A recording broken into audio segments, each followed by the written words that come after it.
Sum ngangnari Malayado Sanathui Puraga guest room to the changli adugi bocho with the ying like a hari tamcho ichatu bigi school timing every ibocho bodo mama machado on sile isatu bia school chalake hari ro hoi papa ado manam nambiyo wado haraga Sanathui gi mukut machado mapagi naton maya da thangsile papa na ichabu manam nam thoke ibocho bodo machagi mukut to pariga manam nambiri Pamaidi Malaya Ubada Masado Soilo Bom Paukre, Lawai Satkre, Masado Humanga na Pikai, Malaya bu ying na bukonabada, Mamit Kadu Kukidri. Pamahi Mataudo, Mayada, Haying Jango Pau, Kau Kangre Haidini. Mamituna Malayada, Jagadaba Makai, Ying Lagalekre. Malayado Sanatoido on Silaga Hari. Ichatibia, Papada Manam Nambira Banina, Tuosila O. Hoi Mama, Papa, I Jaluki ko. Chaluro, Kaka Satilalo go. Hoi papa. Mama Machado took Minakre, Malaya Tokrabada, Pamaido, Mana Malaya the Ying Laba Midiendo, Ibojo Wana Uradi, Chinakini Kandana, Midiendo, Fathandoga, Hanangi position Duda, Muglekre. Adobu Mabuning the di Malayabu Midakre. Pamna, Wakalama, Tuminakali. Us, Kariko Pozano, Asupazabanu Bidi, Amtabu Kidina, Pasakreda. Us, Kamaitovski. Edi mabu ubuda ngawkre asu phajabanu bisibu ayi oidana tokladra maduya hojige sontaba yade eni haw tawraga mabu yi oidaba yade engineer sahib aina kari tawrpage habado namit peni yingjaba taredana masi khana pamhaido magi thamoinungda ibo chobagi maphamda akhaba minok ama tumine nui adubu magi mangda leiriba sen banando lawraga hari sahib sensi pambidrabnina hapchinjaba tare hapchanbiru Maram Chadana Sildo Lobunungai Jeroi, Maram Buchardi, Adam Lozanida. Ibo Chobagi Wadada, Pomaido, Hyphenoglaga, Sendo Hopchin Cray, Adaga Pomlamadagi, Puglang Hogot Cray. Engineer Sahib, I am Yosa Craggy. Pani Obiru, Eliza Horgi, Ado, Warung Nabadiadeko. Warok dida, Tabanga Sakini Gano, Yanga Baiduni. Wado Hiram Laga, Pomaido, Mundayam Nungaina, Wikong Laga Tokre. Ibo Jobusu Tokriba Pomaida, Yamahinada Mediang Amayahowi. Malayana Sanatoi Puraga Tolakpada, Tongdo Hyphen Nasilamani. Pamaido, Maya Karab Tona Ladiba, Tongdo Makuna Kanga Hanglaga, Falang Tolakpada, Malayasu, Sanatoibo, Akasa Tilan Kraga, Imum the Jangakpaga, Mapa Janaruri. Anido Tongjin Mayaduda, Gonglang the Tingaini. Ikan Kangudana Tingaina Bududa, Malayado, Ikan Kanga Lauri. Ima! Oh, sorry, Napigani, Exokri. Malayado, Atopunupamaga, Ikan Kangudana, Tingaina Bududa. Sounding Banaloidabani. Adabu Yumdala Comini, Circle Land Creainus Izerabanina, Pana sounding Labusupataze. Amamating Basunate, Asungan Basida, Hicktings in a Ritorisi, Karakari Ying Lagachapida di Padova. Ay, Madame the Chanapudoza Hodri. Aina Tolopoga, Madame the Chanapoga, Opazana Kiba to the Swikibani. Aina Subani, Ayunga Piromida. Hoi Pare, Circle, Matumda di, Sweden of Honabi. Wado Hiram Laga, Malayado Jankre, Pamaisu Tokre. Ibo Jobogi, Game among the Kamliba, Magi Garido, Wakalama Kana, Yamtamna Taduri. Engineer Sahib Ginupidubo, Malaya Hiba, Otoma Pazakreda. Sakin me Madame Nambo, a Yuidan Togladran. Yar, Nangdegin. Adung Tisabi Nanga, Engineer Sahib Ginak the Labadi, Pamanier. Nangbo Yinak the Ding than the Tangani. Sakin Milerang Nambu, Ikudmangna, Lekok the Gi, Hiktalaga, Napa the Chineri. Lerang Nambu, Napa Sida Chinbigi Hebeda. Yadragana, like cook the Gitadakani. Ikutsina, Matamata Tadakani. Matam Dungai. Pamaido, Akavamino Kamanogli. Garido, Wag Minister Giquatarum the Tokre.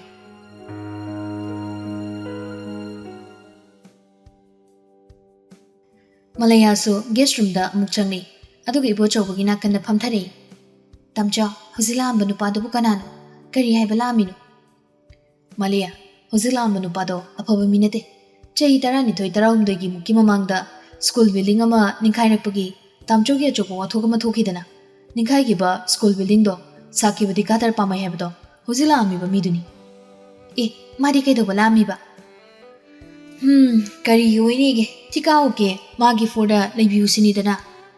Schools Hagi Harry Tamcho, school building Ninkai Kiba, timing Dida, Nangama Kibani. Prazamiamna, Tamchogina Takta, Harakibu Homayamdo, Nimtana Bukonabada. Darikiga Sonaliga ꯑꯩꯈꯣꯏ ꯍꯨꯝ ꯌꯥꯝ ꯋꯥꯈꯤꯕꯅꯤ gel ꯌꯧꯕ ꯌꯥꯕꯒꯤ ꯀꯟꯗꯤꯁꯟꯗ ꯂꯩꯔꯦ ꯍꯥꯏꯗꯅ ꯗꯥꯏꯔꯦꯛꯀꯤꯅ ꯍꯥꯏꯔꯕꯗꯨꯗ ꯑꯩ ꯀꯌꯥꯝ ꯋꯥꯈꯤ ꯈꯪꯕ꯭ꯔꯥ ꯑꯩꯅ ꯋꯥꯖꯕꯗꯨꯗ ꯁꯣꯅꯥꯅꯤꯅ ꯑꯩꯁꯦ ꯀꯣꯏꯁꯦꯟ ꯁꯦꯟꯅꯈꯤꯕꯅꯤ ꯐꯠꯇꯕ ꯃꯤꯗꯣ ꯂꯣꯏꯅꯒꯅꯨ ꯇꯥꯝꯆꯧ ꯃꯥꯕꯨ ꯌꯨꯝꯁꯤꯗ ꯆꯪꯍꯟꯒꯅꯨ ꯃꯥꯒ ꯂꯣꯏꯅꯕꯗ ꯇꯥꯝꯆꯧꯒꯤ ꯃꯥꯏ ꯑꯣꯏꯔꯣ ꯁ꯭ꯀꯨꯜꯒ ꯁꯥꯍꯜꯂꯨꯅꯨꯀꯣ ꯍꯟꯗꯛꯁꯨ ꯑꯃꯨꯛ ꯑꯉꯥꯡ ꯍꯜꯂꯗꯤ ꯀꯃꯥꯏꯅ ꯇꯧꯅꯤ ꯁ꯭ꯀꯨꯜ ꯁꯥꯕꯒꯤ ꯅꯠꯇꯦꯗ ꯃꯀ꯭ꯔꯨ ꯑꯃꯗꯤ ꯕꯔꯥꯛꯀꯤ ꯄ꯭ꯔꯣꯖꯦꯛ ꯑꯅꯤꯁꯦ ꯃꯥꯅ ꯁꯥꯔꯅꯤ ꯑꯩꯕꯨ ꯒꯥꯏꯗꯂꯥꯏꯟ ꯄꯤꯕꯤꯌꯨ ꯍꯥꯏꯕ ꯂꯥꯛꯑꯝꯕꯅꯤ ꯇꯥꯝꯆꯧ ꯑꯁ ꯌꯥꯝ ꯇꯥꯅꯤꯡꯗꯦꯀꯣ ꯑꯉꯥꯡ ꯍꯥꯠꯄ ꯉꯝꯕ ꯅꯨꯄꯥꯗꯨꯗ ꯕꯔꯥꯛ ꯊꯣꯡ ꯁꯥꯕꯒꯤ ꯑꯌꯥꯕ ꯄꯤꯈ꯭ꯔꯖꯥꯠꯂꯣ ꯀꯅꯥꯅ ꯄꯤꯗꯧꯔꯤꯅꯣ ꯁꯥꯒꯗꯧꯔꯤꯕ ꯊꯣꯡ ꯑꯅꯤꯁꯤꯗꯤ ꯃꯥꯅ ꯉꯝꯒꯗꯕ ꯅꯠꯇꯦ ꯋꯥꯔꯛ ꯃꯤꯅꯤꯁꯇꯔꯅ ꯃꯊꯪ ꯊꯥꯗꯒꯤ ꯊꯕꯛ ꯄꯥꯏꯈꯠꯄ ꯍꯧꯔꯣ ꯍꯥꯏꯗꯅ ꯄ꯭ꯔꯣꯖꯦꯛ ꯇꯤꯝꯗ ꯑꯣꯔꯗꯔ ꯊꯣꯛꯈ꯭ꯔꯕꯅꯤ ꯑꯗꯣ ꯅꯪꯕꯨ ꯆꯥꯛ ꯂꯣꯏꯔꯕ ꯅꯠꯇ꯭ꯔꯣ ꯂꯣꯏꯔꯦ ꯑꯗꯣ ꯆꯥꯔꯨꯔꯁꯤꯔꯥ ꯆꯥꯔꯨꯔꯁꯤ ꯉꯁꯤꯗꯣ ꯑꯣꯐꯤꯁ ꯆꯠꯂꯔꯣꯏ ꯇꯥꯝꯆꯧ ꯊꯕꯛ ꯑꯔꯨꯕ ꯑꯃ ꯂꯩꯔꯤ ꯀꯔꯤ ꯊꯕꯛꯅꯣ ꯀꯟꯇ꯭ꯔꯦꯛꯇꯔꯁꯤꯡꯗꯣ ꯈꯨꯖꯤꯡꯃꯛ ꯌꯨꯝꯁꯤꯗ ꯀꯧꯔꯒ ꯑꯔꯨꯕ ꯋꯥꯔꯤ ꯈꯔ ꯁꯥꯗꯕ ꯌꯥꯗ꯭ꯔꯦ ꯍꯧꯖꯤꯛ ꯑꯩꯒꯤꯗ ꯂꯥꯛꯅꯕ ꯃꯁꯥ ꯃꯁꯥꯒꯤ ꯃꯦꯜꯗ ꯃꯦꯁꯦꯖ ꯑꯃꯃꯝ ꯊꯥꯈ꯭ꯔꯕꯅꯤ ꯌꯧꯔꯛꯂꯅꯤ ꯃꯣꯏ ꯌꯧꯔꯛꯇ꯭ꯔꯤꯉꯩꯗ ꯑꯩ ꯆꯥꯛ ꯍꯥꯟꯅ ꯆꯥꯍꯧꯔꯒꯦ ꯍꯣꯏ ꯆꯥꯊꯣꯛꯄꯤꯔꯔꯣ ꯂꯥꯛꯑꯣ ꯑꯅꯤꯗꯨ ꯒꯦꯁ ꯔꯨꯝꯗꯒꯤ ꯊꯣꯛꯂꯒ ꯀꯤꯆꯟꯗ ꯆꯪꯃꯤꯟꯅꯈ꯭ꯔꯦ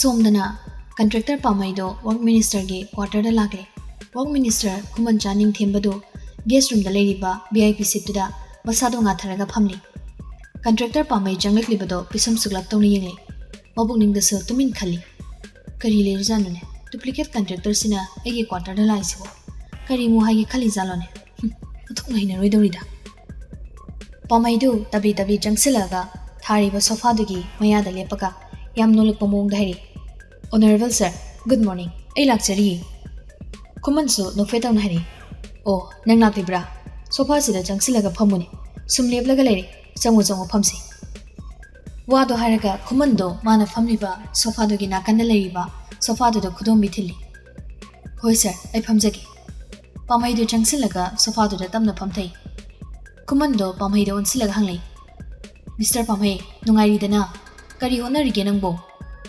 ꯄꯪꯂꯩ ꯂꯩꯔꯤ ꯍꯥꯏꯗꯨꯅꯤ ꯁꯔ ꯑꯉꯥꯡ ꯑꯉꯝꯕ ꯈꯔ ꯍꯣꯠꯅꯖꯔꯒ ꯄꯩ ꯍꯤꯡꯖꯔꯤ ꯁꯔ ꯑꯗꯣ ꯅꯪꯅ ꯑꯩꯒꯤ ꯀ꯭ꯋꯥꯔꯇꯔꯗ ꯂꯥꯛꯂꯤꯁꯤꯕꯨ ꯀꯔꯤ ꯄ꯭ꯔꯣꯕ꯭ꯂꯦꯝ ꯂꯩꯔꯒꯦ ꯀꯔꯤ ꯇꯥꯟꯅꯁꯤ ꯍꯥꯏꯕꯅꯣ ꯀꯟꯇ꯭ꯔꯦꯛꯇꯔ ꯄꯥꯝꯃꯩꯅ ꯊꯤꯀꯥ ꯑꯣꯛꯄꯁꯤ ꯃꯥꯒꯤ ꯊꯕꯛ ꯈꯨꯠꯁꯨꯗ ꯃꯥꯏ ꯄꯥꯛꯅꯕ ꯍꯣꯠꯅꯗꯕ ꯅꯟ ꯃꯦꯇꯔꯤꯌꯦꯜ ꯑꯌꯥꯝꯕ ꯁꯤꯖꯤꯟꯅꯗꯨꯅ ꯃꯥꯅ ꯄꯥꯏꯕ ꯄ꯭ꯔꯣꯖꯦꯛ ꯑꯌꯥꯝꯕ ꯐꯦꯜ ꯑꯣꯏꯕꯗꯒꯤ ꯏꯇꯠ ꯇꯠꯇꯅ ꯀ꯭ꯔꯥꯏꯁꯤꯁ ꯀꯌꯥ ꯑꯃ ꯊꯣꯛꯄꯗꯒꯤ ꯄꯥꯝꯃꯩꯅ ꯄ꯭ꯔꯣꯖꯦꯛ ꯑꯣꯛꯄꯁꯤ ꯋꯥꯔꯛ ꯃꯤꯅꯤꯁꯇꯔꯅ ꯊꯤꯡꯈ꯭ꯔꯕꯅꯤ ꯑꯗꯨꯕꯨ ꯉꯁꯤ ꯏꯅꯧ ꯅꯧꯅ ꯑꯃꯨꯛ ꯃꯤꯅꯤꯁꯇꯔꯒꯤꯁꯤꯗ ꯂꯥꯛꯄꯁꯤꯗ ꯋꯥꯔꯛ ꯃꯤꯅꯤꯁꯇꯔꯗꯣ ꯄꯥꯝꯃꯩꯕꯨ ꯀꯔꯤ ꯃꯔꯝ ꯂꯩꯕꯒꯤ ꯂꯥꯛꯄꯅꯣ ꯍꯥꯏꯗꯅ ꯍꯪꯕꯅꯤ ꯑꯗꯨꯕꯨ ꯄꯥꯝꯍꯩꯗꯣ ꯋꯥꯔꯛ ꯃꯤꯅꯤꯁꯇꯔꯒꯤ ꯋꯥꯍꯪꯗꯣ ꯅꯣꯛꯐꯦꯠꯀ ꯇꯧꯅ ꯌꯥꯝ ꯍꯔꯥꯎꯅ ꯈꯨꯝꯂꯛꯏ ꯁꯔ ꯑꯩꯅ ꯂꯥꯛꯆꯔꯤꯁꯤ ꯁꯔꯒ ꯇꯥꯟꯅꯗꯕ ꯌꯥꯗꯕ ꯋꯥꯐꯝ ꯑꯃ ꯂꯩꯖꯔꯕ ꯑꯗꯨꯅ ꯂꯥꯛꯆꯕꯅꯤ ꯁꯔ ꯀꯔꯤ ꯋꯥꯐꯝꯅꯣꯅꯦ ꯄꯥꯝꯍꯩꯗꯣ ꯀꯔꯤꯃꯠꯇ ꯈꯟꯗꯅ ꯑꯗꯨꯝ ꯍꯥꯏꯔꯛꯂꯝꯃꯤ ꯁꯔ ꯍꯟꯗꯛ ꯏꯅꯧ ꯅꯧꯅ ꯁꯥꯕ ꯍꯧꯒꯗꯧꯔꯤꯕ ꯃꯀ꯭ꯔꯨ ꯑꯃꯗꯤ ꯕꯔꯥꯛꯀꯤ RCC ꯊꯣꯡ ꯑꯅꯤꯁꯤ ꯑꯩꯅ ꯁꯥꯖꯔꯁꯤꯔꯥ ꯍꯥꯏꯗꯅ ꯈꯟꯖꯔꯤꯕ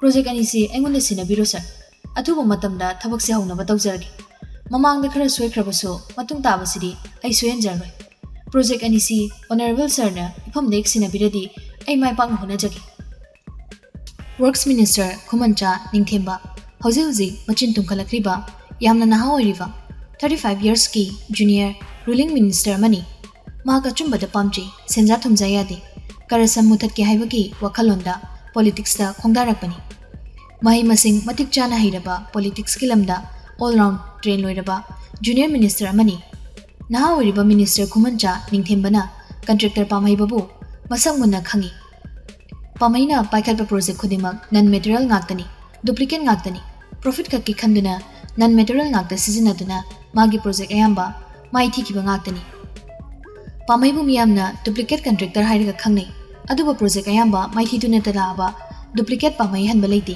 ꯂꯥꯛꯂꯤ ꯉꯁꯤꯁꯨ ꯆꯥꯎꯈ꯭ꯔꯕ ꯄ꯭ꯔꯣꯖꯦꯛ ꯑꯁꯤꯒꯤ ꯃꯄꯨ ꯑꯣꯏꯒꯦ ꯍꯥꯏꯗꯨꯅ ꯑꯗꯨꯕꯨ ꯄꯨꯝꯅꯃꯛ ꯈꯪꯂꯕ ꯃꯤꯅꯤꯁꯇꯔꯅꯤ ꯐꯝꯂꯝꯕꯗꯒꯤ ꯍꯣꯏ ꯃꯥꯒ ꯍꯥꯏꯗ ꯐꯨꯛ ꯂꯥꯎꯅ ꯍꯧꯒꯠꯂꯒ ꯄꯥꯝꯍꯩꯕꯨ ꯇꯨꯡꯂꯣꯝꯗꯒꯤ ꯃꯈꯨꯠ ꯑꯅꯤꯗꯨꯅ ꯉꯛꯊꯤ ꯆꯞꯈ꯭ꯔꯦ ꯈꯨꯃꯟꯅ ꯌꯥꯝ ꯍꯩꯁꯤꯡꯅ ꯇꯨꯡꯂꯣꯝꯗꯒꯤ ꯏꯈꯪ ꯈꯪꯍꯧꯗꯅ ꯉꯛꯊꯤ ꯆꯞꯈꯤꯕꯗꯨꯗ ꯄꯥꯝꯍꯩꯗꯤ ꯒ꯭ꯌꯥꯟ ꯇꯥꯍꯧꯗ꯭ꯔꯦ ꯇꯔꯪ ꯆꯠꯈ꯭ꯔꯦ ꯈꯧꯔꯤ ꯆꯔꯝꯗꯨꯁꯨ ꯐꯨꯜꯂꯤ ꯈꯨꯃꯟꯒꯤ ꯃꯈꯨꯠ ꯑꯅꯤꯗꯨꯅ ꯄꯥꯏꯔꯒ ꯄꯥꯝꯍꯩꯗꯣ ꯌꯥꯝ ꯋꯥꯅ ꯍꯥꯏꯔꯦ ꯁꯔ ꯀꯔꯤꯅꯣ ꯇꯧꯕꯤꯔꯤꯕꯁꯤꯕꯣ ꯆꯔꯝꯁꯨ ꯐꯨꯜꯂꯤ ꯁꯣꯔ ꯍꯣꯟꯕ ꯍꯧꯔꯦ ꯁꯔꯒꯤ ꯈꯨꯠꯁꯤ ꯑꯝꯇ ꯊꯥꯗꯣꯛꯄꯤꯌꯨ ꯄꯥꯝꯍꯩꯒꯤ ꯃꯇꯧꯗꯨꯗ ꯈꯨꯃꯟꯗꯣ ꯃꯈꯨꯠ ꯑꯅꯤꯗꯣ ꯈꯪꯊꯥ ꯊꯥꯗꯣꯛꯏ ꯑꯗꯨꯒ ꯌꯥꯝ ꯁꯥꯎꯅ ꯍꯥꯏꯔꯤ Hey, mi lalunba, tika lobagi mingda nupi kya bu, sarak tambiba. Nupi ka paisa ka bu profit oina khanba nangi plan khudima. Aina khangam oina khanbro. Sir, aina hajabadi. Tumilayu, nang na hairaga aina ekta thajaradro. Nang guma kaya si semdoke. Yadraga na mapunsido lama khangda thadakke haidana. Aise politics da khong thangjalakbani. Nang guma ma warak paibase. Work Minister Kuman Chai yi phamdadi kaishu nate. Aron masana bai rise nang daro. Nang ge aron ma drama khuding Kuman sinana uba phangi haibase. Apabata machira mata khantaba ngamdana nakoktunadi khangamoine. Nang bu warak haidana tanja chaba timing do ngaraban. Adubu tanja do ngasiri nasamang ni phamda pibire. Nang ngasiri chapchana warak pataredana. Kuman do amuk sama khatari. Kari haiba. Asuk sawa project singsi tika okay na phamda sinaw haiba. Hey, nang ba duplicate contractor amada makru amadi barak project anisi sinagadaba natin he. Nang tika o poli po haidana na phamda kya ra khaikraba natro. Karigiro nakokto du gyamna khantarji dubo. Kuman gi matok do pamai du kiri. Kuman ni yenglaga yam kin hare. Honorable sir, ai lankri. Ai bom tanga piu. Ai amukhana tika okjar. Kuman do VIP seat da amuk phamthakre. Aduga pamai di yenglaga khara tapthana mu hare. Pamai nang na tika okusi mai pangna bohonaba sungongamni. Nang na fiber project ayamba fail ohelabani leba ki issue kaya da nang se dum chene. Aduna nang makhata na tika okwer. Tika opagi thabak se yam thuna thado. Maduna nang ya phaboini. Phani sir, ai amukhana tika okjar. Ai se sir khragi sir. Adongai ko. Kari takpi gadaba sir. Nang makhata na tika oklablamadi ai se kanano haiba nang muna khanglamlani. Adu bom su khangko. Ai isamak Mr. Works Kumancha khangi ko. Khangjai sir. Wado hairam laga pamai do rumadu dagi mamai lei thoga tumin thokre. Kuman na thoki bada pamai bu usidaba mino kama noklagi yengawi. Shiguma mishi mi na dene. Moisi mi oirabasu. Saga bangka koiba misakni ne. Phare kari torpu gaido yengba taredana. Pamai do magi gari do thauna phattaba mi gi hongnaba mabuningda mon khali. Karisu leitraba project kharagidama aibu hanjin ikaiba biba. Phare project sidadi ai amukhana khut tharare. Engineer sahib contractor pamai project singdagi potharani. Adubu nangi family di pamai gi khubang nungdle. Nangi malaya busu aina khudum chalani. Aduga nangi family di ut olani. Engineer ibo chopa nangi khanbada pamai ne nungai bide. Adubu singnaraklabani na pamai kana no haisidi namit peni yingjaba tabani ne. Aduga nangi sakin bi lerang dubu Sahib ki nakta leka phana satchabadi no impossible pamai gi contractor pamai gi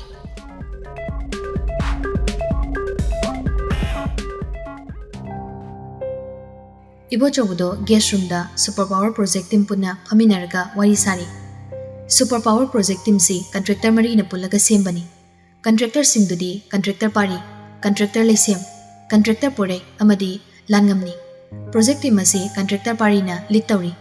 Ngahak phamin aduna kopi mamam thakminar matung VIP singdo wangang nadi mamito fatfaringi. Phamlambadagi phukpuk hawani aduga ibo jawbana mang tharaga monitor room da sasa changnaki. Lairiba chair singduda ikoi-koina phamini. Ibo jawbudo mangda lairiba laptop to hanglaga makru amadi bara project ani sigi maruoiba detail singdo kupthana yenglaga contractor singduda mathang taklei. Takpa lori matungda amok makhatari. Mathang thadagi saba hagodoriba RCC thongani si sendi phajana itharani sen ithariba matik profit su laigani aduna money power asuki matik darkar oi sen gi matang aktani project si kuthingjalai si work minister na su super power project team da thongani si saba honaba order thokrabani na project team na su angam mathak ta honaduna thabak si payong na honabi money power sonthan ganu stock tawduna thambi paisa gi mathau aktani sendi walangumsi Ibo chawbugi advice to munna tar matungda contractor langam na hari. Pumnamak ready de lejare sahib. Sen gidi chingna biganu. Awat pa mata lehen jaroi. Ado sahib project sida kuthingjen ge khaliba misak to kanano misak takpiu.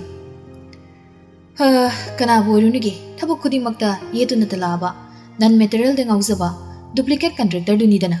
Kaino hanadagi su madi yetu na talabani. Adubu handene ngasi su dum yelari.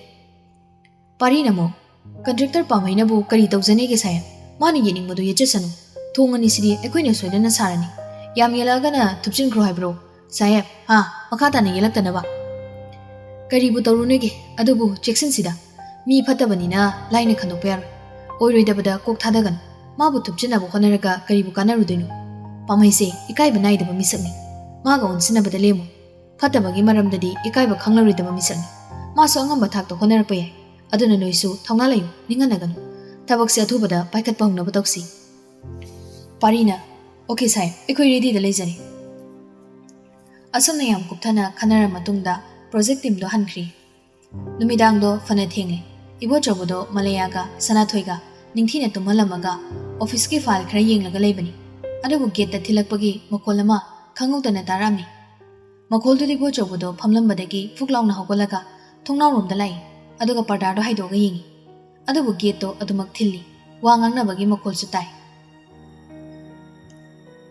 Ibimado kadudagi thuna tholaga makhada praprakum thari.